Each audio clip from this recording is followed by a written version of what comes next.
of cameras before, so. Great. No, thanks for joining me, Debbie. It's great to have you. Thank you so much for the invitation, Mike. Yeah, great to be on board with you here this morning. Oh, you're very welcome. And so you're a transition coach. Yes, people often ask, yeah, what is a transition coach, rather than, oh, you're just a life coach. So I found the name actually caused more interest in what I do. And I've called myself Level Up with Debbie because everyone, I think, needs to transition and move up to another level in their personal development. And this is an ideal way for me to connect with people who want to start from point one today to where they want to be in the future. And I help them set goals. How many people remember the resolutions they made on the 1st of January this year? Blimey. Very few. Yes. So yes, that's what I try to get people to open up to. Have you forgotten your original goal? Let's look at it again. Maybe it's not relevant anymore. Let's explore different options open to you, depending upon what your passions are. Why follow a route that doesn't contain your passion? You're never going to give it your all then. So yeah, we can have very interesting half-hour conversations to see how we go with that. Great. Also, can you just go into how you arrived at doing this? What your journey was? Yeah, my journey. Because it's an interesting how long have you story. Got? As long as you how want. long have you got, Mike?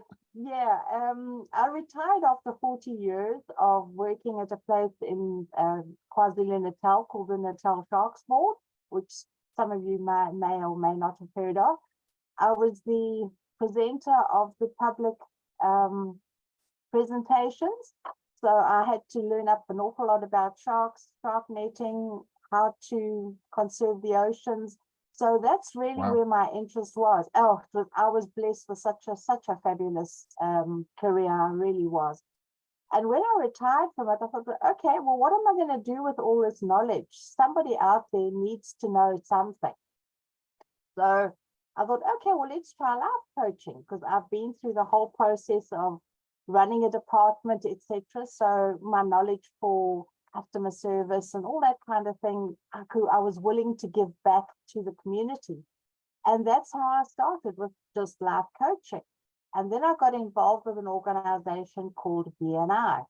And this was Givers Gain. And this just so spoke to me, because this was my time now for giving back. And it was just such a great opportunity to help young and older entrepreneurs possibly coming into the business market for the first time. Mums that had been at home for years raising kids now suddenly had that empty nest syndrome. And what am I going to do with the rest of my life? I don't want to just go to tea parties all the time. So yeah, this is where I developed a passion for trying to help them find their passion.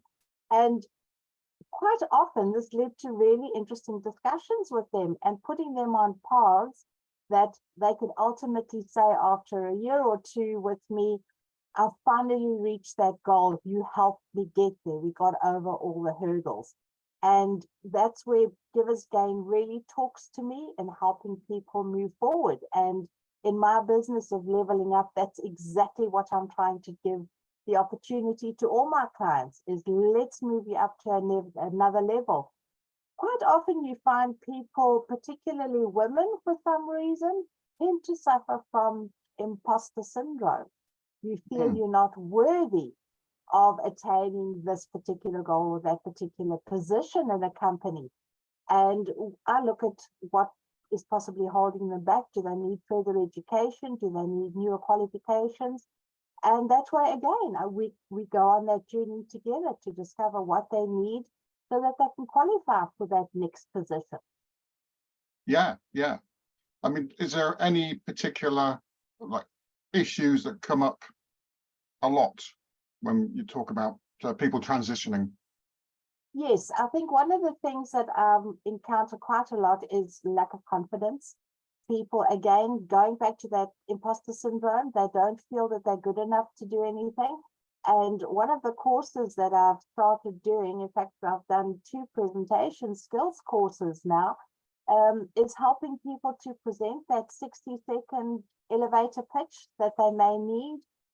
If they've suddenly been asked to now present their ideas at a meeting, and instead of having loads of notes and getting totally confused with everything, help guide it down into just having a couple of bullet points. Let's not have death by PowerPoint.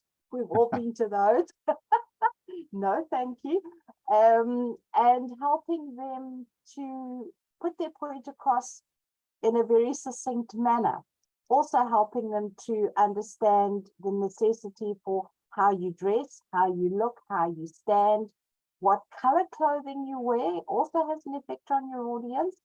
So yes, those presentation skills courses are really worthwhile for somebody who's just lacking that little bit of confidence and wants to take up a firm position in what they in their ideas and putting them forward, and not feel that they're on the back foot. So I would say probably one of my passions again is to give people that confidence that no matter whether they're talking to one person or an audience of 500 people, they can step out onto that stage and feel totally comfortable. Wow. So you mentioned clothing, for example, could be something that could be improved on, or something that can be changed. Absolutely. Like, can you give an example of that? Yes, certainly. If you're wearing, say, something like a black and white vertical stripe outfit, and you have to look at that for 20 minutes, your eyes start to see zebras. Not really, but you know, it can be a little bit distracting, and particularly if you're moving in your stage area from side to side, all you're seeing are these stripes moving, which can be very disorientating, particularly for people who may be a little bit into the autistic spectrum. Those things really affect them. So you're looking at possibly one or two color shade that's very pastel, very gentle on the eye. No big dangly earrings that are going to rock around and knock and make noise while you're doing your presentation either. All these things can be distracting. Somebody who constantly pushes up their glasses all the time, think about having contact lenses. So, you know, there are lots of little things that can help people just feel that much more confident when they're talking to, as I said, one person or a group of 300, makes no difference.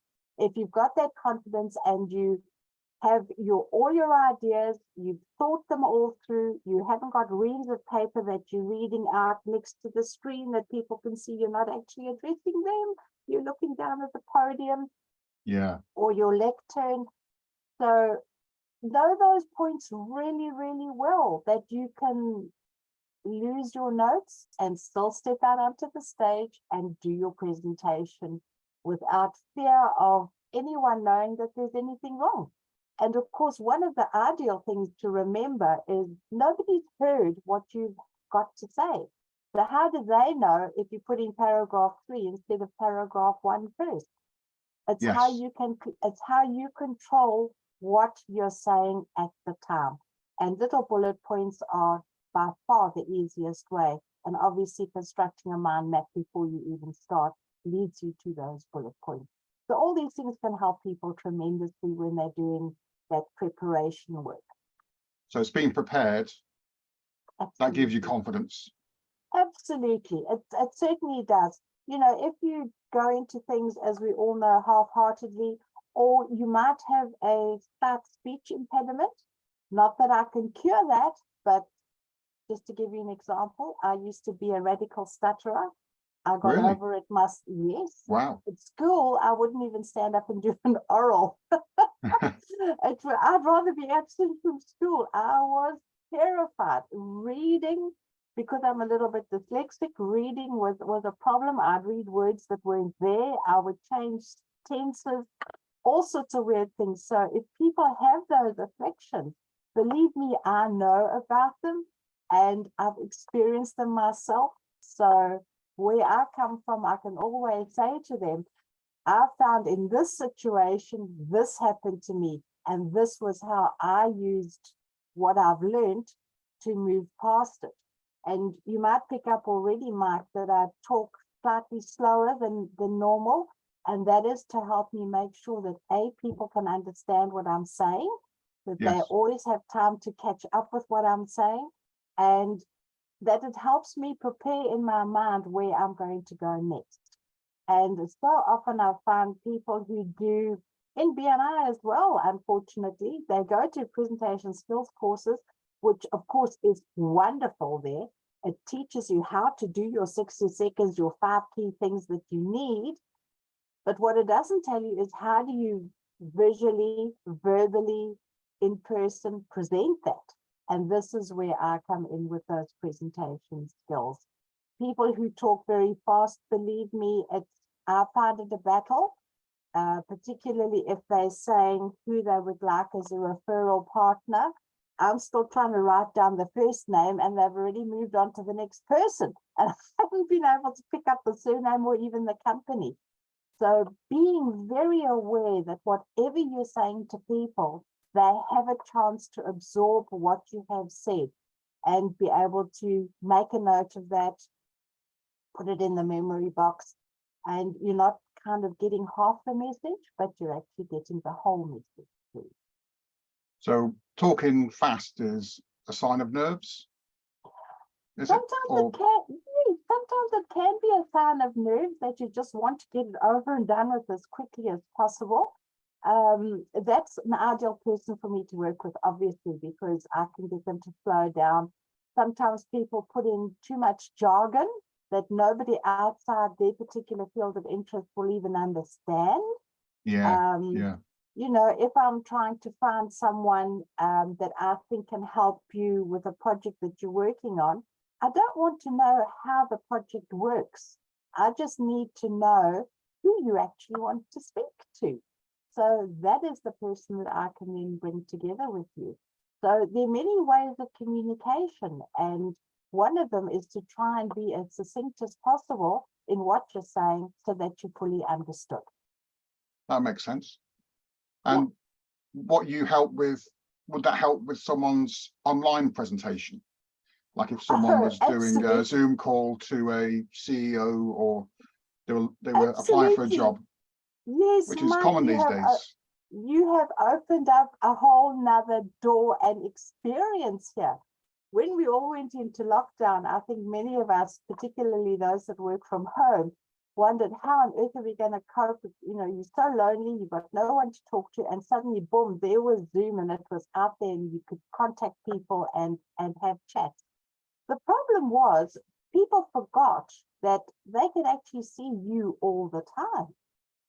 So while you're busy listening to somebody and you're doing this or scratching your ear or playing with your hair, the person that's on the screen with you can actually see all that. And that is something that people tend to forget. Or, oh, I'll just quickly take this call, so I'll put on the mute button and the stop video. Hello, if I'm in a group situation and somebody starts switching on and off cameras, you know, to me, they're out of the meeting and I actually ignore them for the rest of the session. So these little things, little tricks people are forgetting. I can still see you. Hello. So pay attention to what I'm saying. You've come onto the Zoom for a very good reason. You want to know what I or the person who is presenting is telling you. So it's honestly, it's rude. If you went into a face-to-face meeting with a CEO and your phone went, would you say to him, sorry, just hold it, I just need to see what's on my phone? You'd never do that in a live situation. And yet people don't think for 1 second about doing it on Zoom. And I think there's a lot of etiquette that needs to come into Zoom. And again, that's one of the things that I do with my presentation skills, is try to get people to realize you can be seen all the time. So stop playing with your ear, stop adjusting your glasses, and be in that real meeting. Forget it's a Zoom, be in the real meeting. If you're going for an interview, yes, again, I've worked with students coming out of school, particularly in South Africa. That was further education was a big problem. So it was trying to get them prepared for an interview, to get them that essential job where, unfortunately, an advert would go out for one person and 5,000 people would be trying to get that particular job. So how do we get you to the front of the list? And again, it's all to do with presentation. Don't fudge anything on your CV. You will be found out. I had to interview for my own department at times, and it was actually embarrassing at times when, you know, I'd say to the person, glowing CV, yes, no PowerPoint, no this, no that, no the next thing. And I'd say, okay, obviously you did a little bit of research about our company first. So can you go and type out, there's a computer, can you just type up a very quick little pressy or press review or anything like that for me? I would know how well they can do that presentation. B, it shows me whether they can spell. C, it shows me whether they can understand computers and whether they are actually capable of putting it all together. And unfortunately, 2 out of 3 used to fail that test, and that was before I even started the interview. So rather say I know very little, but I'm really willing to learn. Now that can have a two-pronged effect. Either the company is not prepared to train you, okay, or you're going to get an employer who thinks this is perfect because I can train them exactly into the ethos and the culture of this company. So depending upon the employer, you've got either one thing can happen or the other, preferably the second one, because to me, if you take a blank sheet of paper and you can really work with that person, you can get them right into the culture of your business. And you're not going to have somebody who walks into an organization that is uniformed for a particular reason and say, I don't want to wear the uniform. It's my right to wear whatever clothing I want. How do you cope with that type of question? So these are all things that I think students coming out of university need to learn as well. You cannot spend 24 hours a day at work texting on your phone. When I was at work back in those days, you weren't allowed to use your mobile phone at work. It was out of bounds. That was your private time. And yet there's such a massive crossover now into what is private time, what is work time. Those lines have been blurred totally. So in order for you to be that standout star in that interview, you need to know all these things. And say, mention somewhere along the line, you know, I have a personal creed where in a work situation, I don't use my phone at all. Believe me, an employer's ears are going to go, what? This is my favorite person, because they're not going to be distracted all the time. So, you know, there are lots of things that you can pass on to students, on to people coming into the working world that they need to just have a think about, you know, how I've had years of doing things this way. Now suddenly I've got to change and do things another way. If you want to succeed, unfortunately, yes, that is the case. Wearing plunging necklines is not an ideal situation for a receptionist. Yes, you will have the guy's attention totally, but he won't be listening to a word coming out of your mouth. So not the ideal situation. So yes, this is where I'll say clothing, appearance, everything like that is really, really essential into how quickly you want to be accepted by a company. Look, I know Google is all jeans and t-shirts. It depends on the culture and what you're wanting as a job as well, as a profession. And, you know, there are obviously rules and regulations with everything. One of the things I would often ask, as I mentioned a little bit earlier, how much do you know about the company that you are wanting to go and have that interview with? Do you know what their credo is? Do you know where they stand on pollution? Do you know where they stand on cutting down forests? What is their recycling situation like? And if they've got a really good website, which they should have, they should be promoting all those things to attract people to their site. And this is a company I can work with. Or no, I really don't agree with what they're not doing or with what they are doing, promising to do, but don't ever seem to be doing. So, you know, it depends on the individual themselves, what their feelings are. and how they think they're going to fit into the working world. And I think students maybe at school are not given enough guidance in this type of thing, as to what type of job they really want to do, what they're suited to, and most important, what position is going to give them the most satisfaction. Because if they're not getting satisfaction, they'll never give 100%. And every boss wants 100% out of his workers. Let's face it, whether you're doing a menial job or whether you're doing the accounts or you've got a really top position and you're just swapping one big place for another. A lot of kids as well coming out of university tend to find that they're not prepared to start low down on the scale. They want to come in at the higher salaries.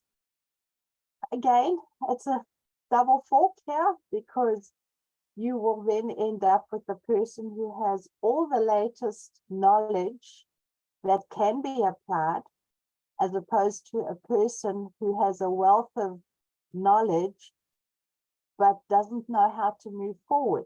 So you put those two people together and you have a dynamic team.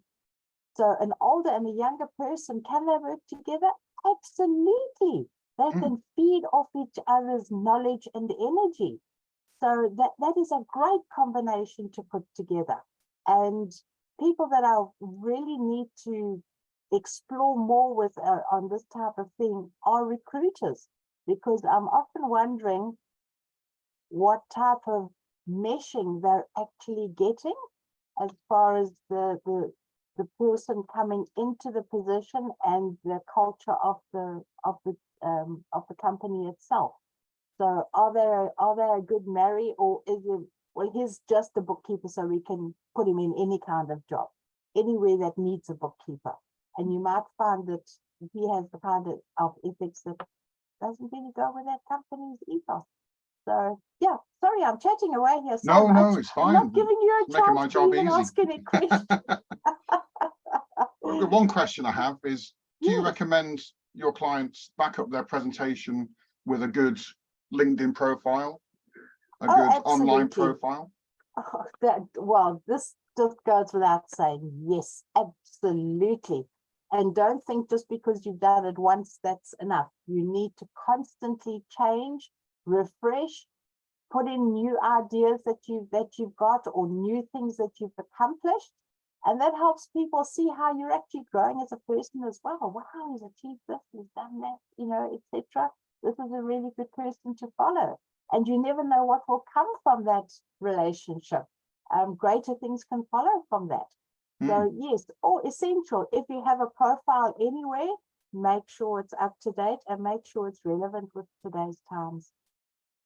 Yes, because I guess recruiters will look at those profiles and make a decision based on, well, partly based on that. Yes, and this is what I think a lot of the youngsters coming out of school don't realize, is that their profile is open for anyone and everyone to read. And sometimes being circumspect in what you say is often the better route, because you never know when something might come back to bite you. So yeah, you must be very careful about what you post. Great. Yeah, that ties in, brings us up to date, doesn't it? On in a 21st century. Absolutely. I think people can get so carried away with doing things on Twitter, and we've seen how it's come back to haunt people that have said things like 5 years ago. Suddenly people are holding them to that. Well, look, life changes, attitudes change. You can't hold me to something I said 5 years ago, because I've retained a whole lot of new knowledge. But that comment 5 years ago is going to follow me and haunt me for the rest of my life. So yeah, I think kids tend to be very free in what they say via social media, and sometimes I think they just need a little bit of guidance. They don't want the folks to know what they SMSing or Snapchatting about or whatever. But yeah, they definitely do need some guidelines, and it's a scary world out there, and some of them can get caught up in stuff they really don't want to. So yeah, I'm I come from the old school where I do believe a certain amount of discipline and guidelines and looking after kids is really, really important, and looking after their mental health. And we've seen how much social media has affected mental health in youngsters. And to me, it's so many of them, it's such a waste of a life that they've been targeted. Those people carry on with their lives. They don't really care what they've said or what they've done. They're not being held accountable. So it's really important that whether you've got a kiddie of 7 years old that you've given his very first little phone to, make sure you set guidelines with him and let him understand why you're doing that. It's for his benefit. And hopefully you'll raise better kids that way who are more thoughtful about others as well. Yes, yeah, I agree totally. So I'm going to move now on to more informal questions, you could say. Yes, of course. So what would you say, Debbie, was your biggest achievement in your career? My biggest, okay, yeah. In my career, right? Or one of your biggest achievements. Okay. No, sure I like to think of it. I like to think of it as my finest achievement when I was working. Was I was presented. Sorry, got that wrong. I was asked to do a presentation at the University of Breda in Holland. This is when I was still working in South Africa. One of our scientists was not able to make the presentation himself. It was to the coastal working group who are associated with sharks and different marine matters. And these were scientists from all over the world. And I did a 40-minute presentation to them, and I was the only one who was not a scientist. So wow. Yes, I'm very, very proud of that. And my presentation was put into a book. So maybe I can call myself a little bit of a published person. Not necessarily my own book, but I was in that book. So yeah, that I was very, very proud of. I think just being able to get to the end of a working career and look back on it and say, that was fabulous. I loved every minute of it. Again, one of the greatest achievements of my life. And I was just so very lucky to get into a job that I fell in love with. I loved biology at school, but I never went to varsity. I didn't see it as a career at all. So I came in right from the opposite end. I learned all about the marine ecology, sharks, everything else from the bottom up. And I think that's why I was able to do presentations with such conviction to audiences, because I had personally been through that learning journey myself. If I was telling them a fact, it was a fact because I thought it was a fact. It wasn't just something I read out of a book. It was something I physically did and I knew and I understood. So yeah, again, it was some of the audiences that I had chatting to the people afterwards. You know, the one chap came down and he said, I'm a vascular surgeon in Canada. He said, what university did you go to? Because, you know, your presentation on how blood circulates in great whites was absolutely fascinating. No, wow. Everything I know, I learned from here. And he said, that's absolutely amazing. So, you know, to get accolades like that was really fantastic. Would I have got them if I was just a normal 8 to 5 worker? I don't think so. I took a tremendous interest in what I was doing, and I totally believed in the company and its ethos and what we were trying to achieve with conservation in the marine ecosystem. So that's why I feel so passionately, I think, Mike, about people finding the right job to suit themselves. And yes. I know it's really hard. It's probably one of the most difficult things to do, particularly in today's economy. You just need that job. And in South Africa, that's a term you hear all the time. I just want a job. I just want to earn money.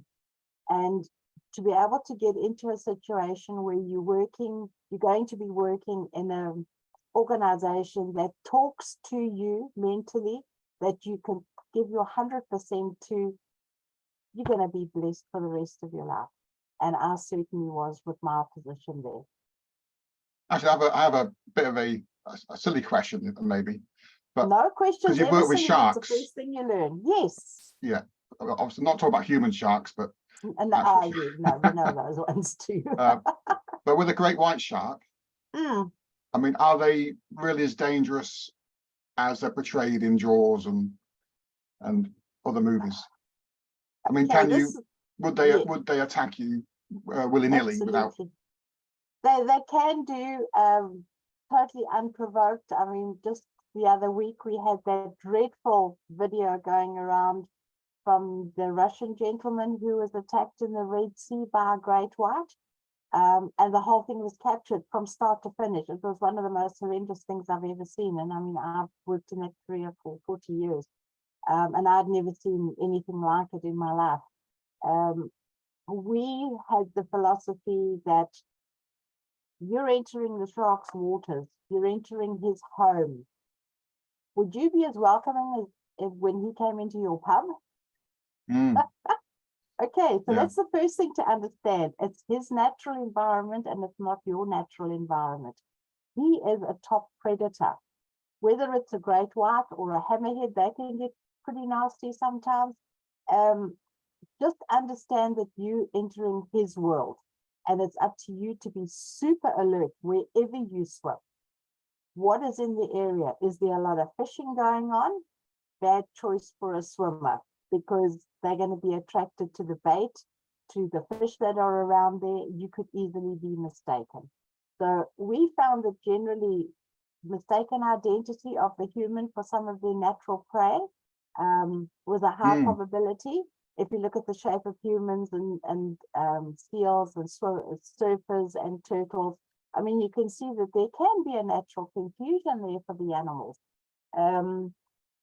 One of the other tricks of the trade, we would say, is if you do see one, keep as still in the water as possible.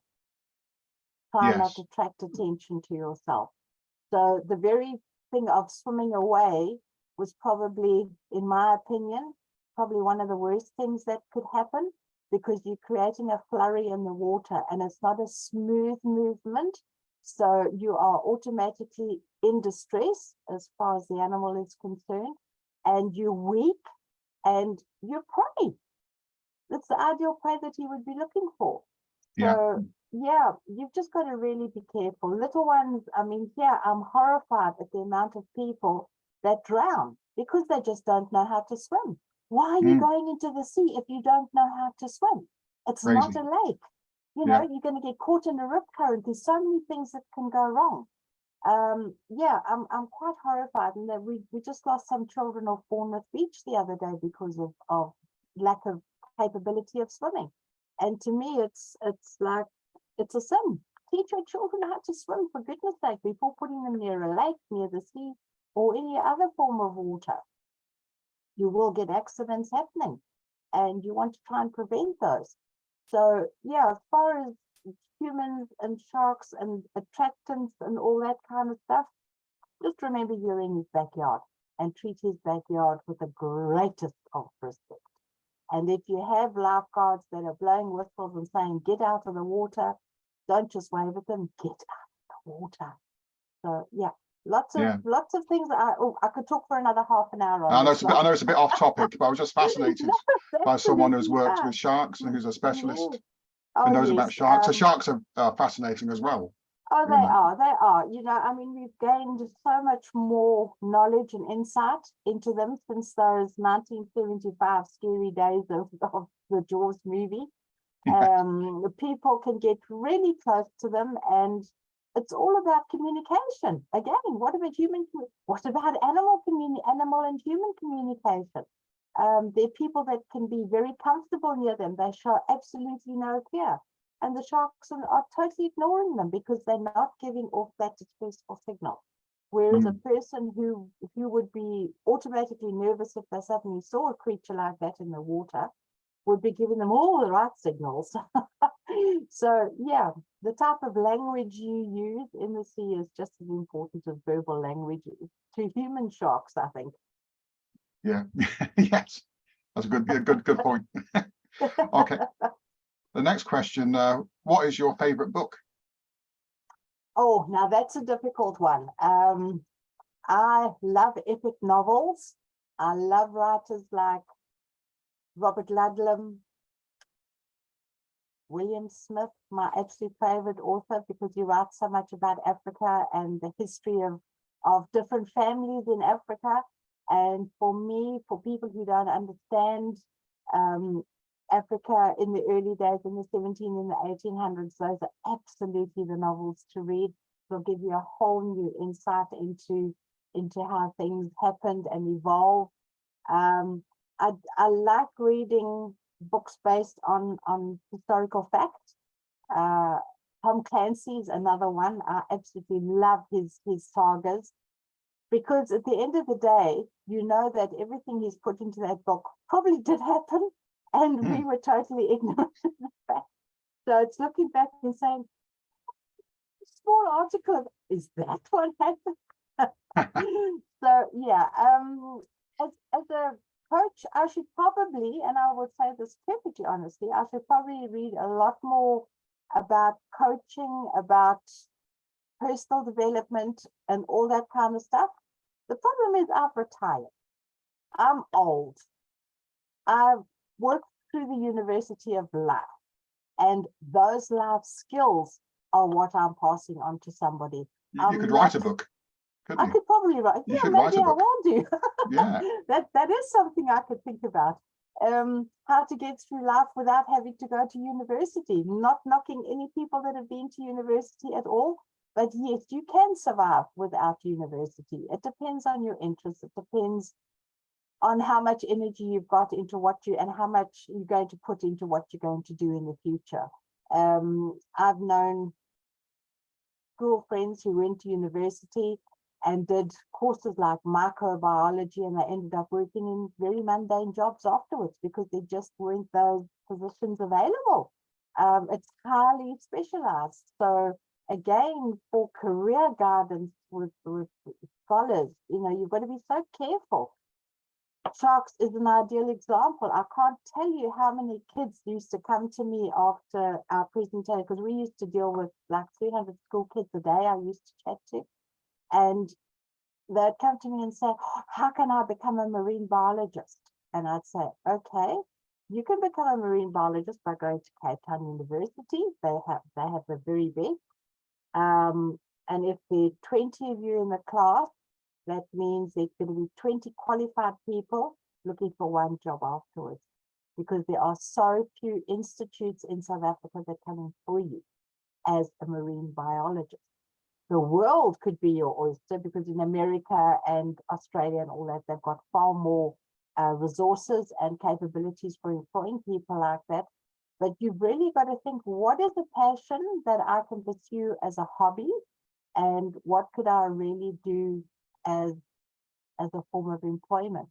And for most of them, except one or two possibly that really stood out, but for the majority of them, I'd say, why don't you go and do a diving course, learn how to scuba dive, go and enjoy the sea as a form of recreation, rather than as a job or as a form of employment.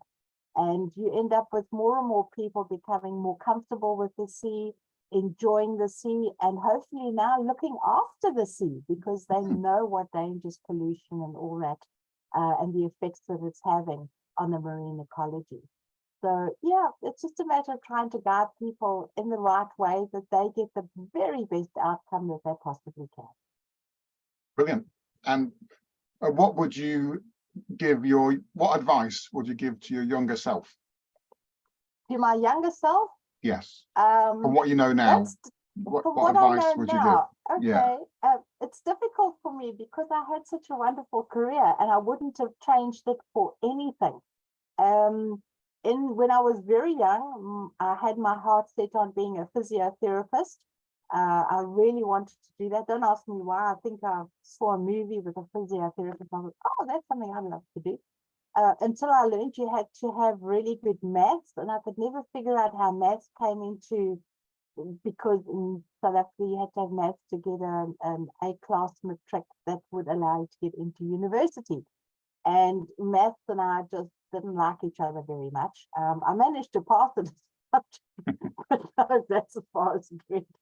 So many careers that I could have looked at would have had a very strong maths influence, and that just wasn't me. So I opted from an academic matric to go to a business school and learn shorthand and typing, which I actually fell in love with. I mean, Pitman shorthand is just the greatest thing. And from that, it led me to my first job as a typist, and things just grew from that. I became more involved in the business and business end of it, and learning more about sharks, and hence my fantastic career.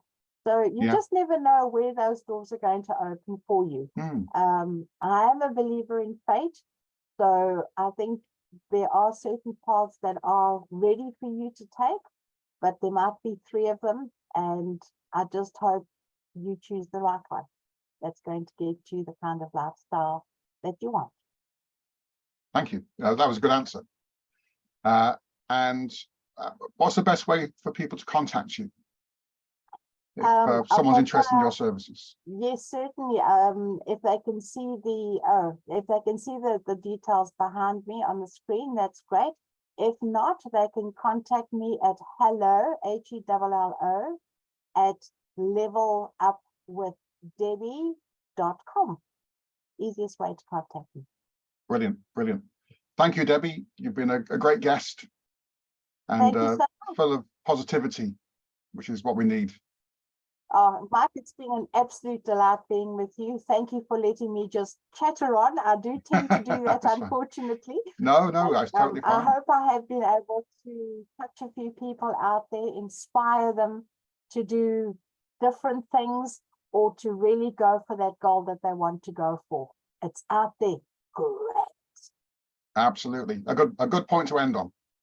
Thank you, Mike. Lovely chatting to you. Yeah, you too. Speak soon. Speak soon. Bye now.